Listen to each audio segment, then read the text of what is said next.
Guess करा, महाराष्ट्रातलं सर्वात जुनं सार्वजनिक गणेशोत्सव मंडळ कुठे? मुंबईत? पुण्यात? अजून जरा खाली जावं लागेल. इथे सोलापुरात. लोकमान्य टिळकांनी सार्वजनिक गणेशोत्सव सुरू केला 1893 मध्ये. पण त्याआधी 8 वर्षांपूर्वी सोलापूरच्या शुक्रवार पेठेत 1885 मध्ये काही लोकांनी एकत्र येत सार्वजनिक आजोबा गणपतीची प्रतिष्ठापना केली. आणि हेच मंडळ सर्वात जुनं आहे असं म्हणतात. विशेष गोष्ट म्हणजे बाप्पाची ही मूर्ती पूर्णपणे इको फ्रेंडली होती. म्हणजे कागदाचा लगदा, चिंचोक्याचं पीठ, कापडाचे तुकडे, बांबू यांच्या मिश्रणाने आजोबा गणपती साकार झाला होता. या मूर्तीचं विसर्जन केलं नाही. तीच मूर्ती 1990 पर्यंत पुजली गेली.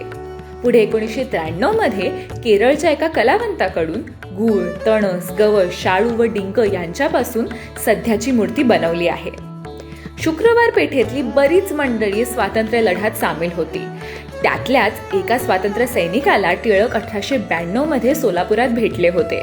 आणि तेव्हा लोकमान्य टिळकांना असा उत्सव इथे साजरा केला जातो याची माहिती मिळाली. आणि याच आजोबा गणपतीकडून प्रेरणा घेऊन टिळकांनी सार्वजनिक गणेशोत्सवाला सुरुवात केली असं म्हटलं जातं. आजही सोलापूरच्या विसर्जन मिरवणुकीत आजोबा गणपतीला प्रमुख मान असतो. एकट्या मुंबईत आज 2000 पेक्षा जास्त गणेशोत्सव मंडळ आहेत. गणेशोत्सवाचं स्वरूप खूप बदललंय. पण 144 वर्षांपासून आजपर्यंत आजोबा गणपतीचं सर्वात जुनं गणेशोत्सव मंडळ त्याच श्रद्धेने बाप्पाची सेवा करतंय, आपली खरी परंपरा जपत.